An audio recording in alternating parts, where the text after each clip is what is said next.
Amazon in 2023. I'm Nick. I'm Jace. And welcome to the Demand Gen Daily Podcast.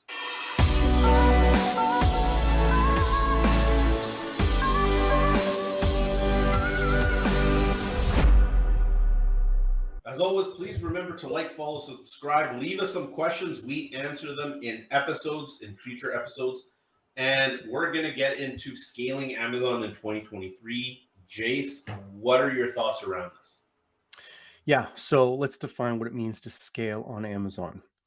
The vast majority of Amazon sellers are selling 5 or fewer ASINs. That means 5 or fewer SKUs products. Amazon calls their SKUs ASINs. And some people have 1 or 2 products that sell gangbusters, but products have a life cycle, right? So you might be doing really well for 3 years, 5 years, maybe even 10 years, but eventually demand for that product ebbs and flows. And you want other products in the pipeline to take over, that sales volume as the demand for that product declines. Also, there's just a big difference between selling $20,000 a month and selling $50,000 a month. There's a big barrier. The vast majority of sellers are selling less than $25,000 a month. And that may sound like a lot of money when you're first starting out, but keep in mind, you're only taking home about 1/4 of that. And then you have all the other additional expenses. So it's a lot of responsibility and headaches and stress for, $8,000 a month or something like that. It's not the Hollywood end story that people often expect from Amazon. So to really break that barrier, you have to scale, and you have to do so in a way that minimizes risks and cost to you. And that's really where I think it separates the wannabes from the doers, in my opinion. There's a big gap there. So here's some of the skills that they are practicing. When you launch a product, the vast majority of sellers, as we've talked before, are emotionally attached to the product. They romanticize why the product is going to take off, but you don't know, right? As a former YouTuber, I can give you an educated best practices of which type of video is going to take off and become popular, but I have poured effort and detail into a video that I thought was going to take off because it was a great thumbnail, great title, great demand, it's a hot topic, and for whatever reason, it doesn't do great.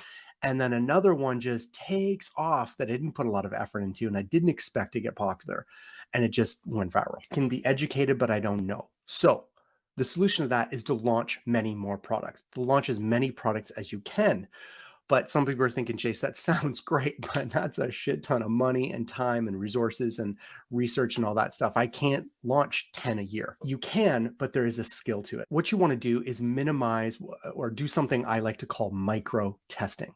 This is the process of launching new products in a way that minimizes your cost and risk. So assuming that you already have 1 or 2 products that are selling somewhat well, at least well enough to justify continue selling them, you want to scale down that micro niche or scale up that micro niche. So this is really easy for fabrics. Let's say baby onesies, right?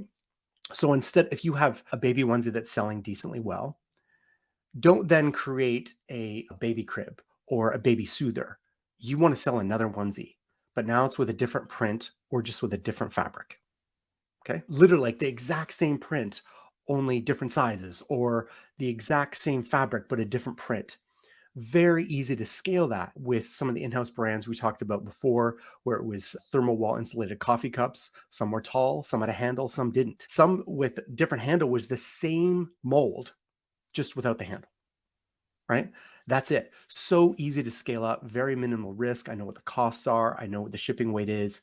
Pretty much everything's the same. And then I want to begin to test that. So it's much cheaper. I already have the relationship with the manufacturer. I don't have to test something out. There's less quality control issues because I'm scaling on something that already has some modicum of momentum or traction.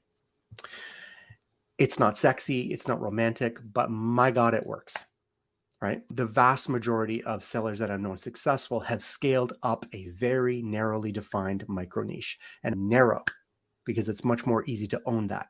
So that's the product launching side or product selection side.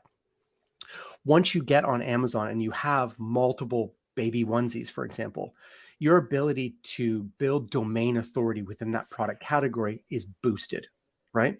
It's easier to win and rank in the top 10 when you have 5 baby onesies rather than when you just have one, right?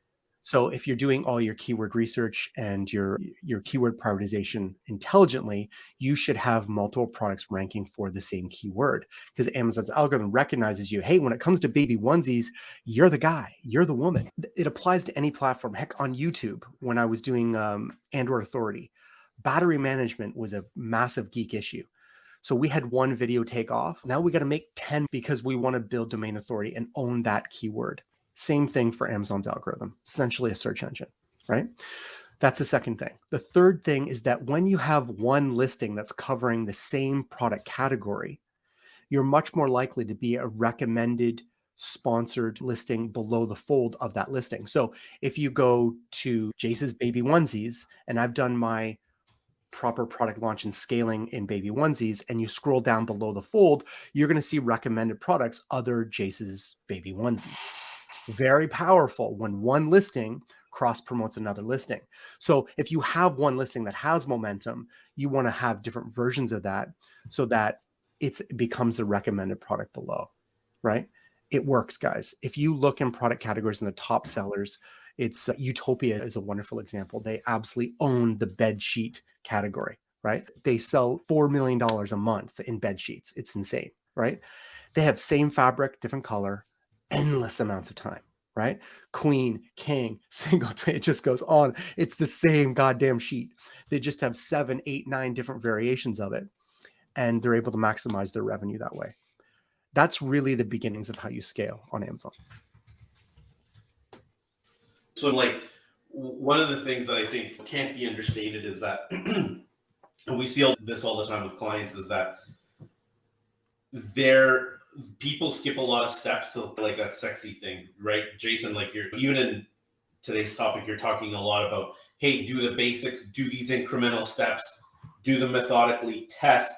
What we've seen, and if you've checked out the series of Amazon videos that we've done here in the podcast, like these topics seem simple, but what I've seen over and over, whether it's on Amazon, whether it's on Google pay-per-click, whether it's on Facebook pay-per-click, whatever, TikTok, etc., there's no substitute for fundamentals. 95% of the time when we audit a brand new client, potential client, or anyone else, we always see errors being made at the fundamental level. And if you want to build a really tall building, the foundation has to be nearly perfect. And the foundation is built up of these fundamentals. People are like, why can't I build this 20-story building? And the answer is the foundation's tilted. So whenever you get to 10th floor, the building starts to crumble on itself, right? And everyone's looking for that magic bullet, super sexy idea. And the truth of the matter is getting to a couple $100,000 a month is done primarily through fundamentals. The right research, the right timing, speaking to the right target audience. Like we see people talk to the wrong target audience all the time, even in 2023. And I don't think this is going to go away anytime soon. Sometimes it's because we go snowblind, like we're just like staring at it ourselves for too long. We need that third party opinion. I'm really going to basically say, try to bring somebody else in. It doesn't need to be like an agency. It could just be like a friend that also does this, and ask them, it's, hey, like peer review your stuff.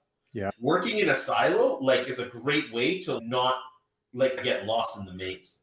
Yeah, I'm glad you said that, because the call Ricky and I had last week with the lead we've talked about recently, these are very smart, accomplished business people, right? They've launched a successful brand, but they're failing to scale beyond the plateau they're at because there's some obvious blind spots that after a 30-minute call, it was clear to Ricky and I what the issue was. But for him, he thought he understood his audience when clearly your content is proving that you don't, because it's not resonating. And it's not driving revenue, right? That's primarily what it is. Yeah. At the because end. when we say you have to master the basics, it sounds like if you haven't, then you're not very smart, you're not a successful business person, blah, blah, blah. It's like, no, we're humans and we all have blind spots. Like you've got. Well, there is success in the example I know you're talking about. Like these people are doing like a couple $100,000 and the basics are still not covered off. So I think that the point overall is really, even if you're at a couple $100,000, like re-examining the fundamentals and basics is always step one, and always has to come back to step one before you start building off of that more and more every single day. Otherwise, the building won't bear its own weight. Agreed. Until next time, everybody, we have at least one more episode of all of these Amazon topics. If you're a beginner, please be on the lookout for that. See you next time.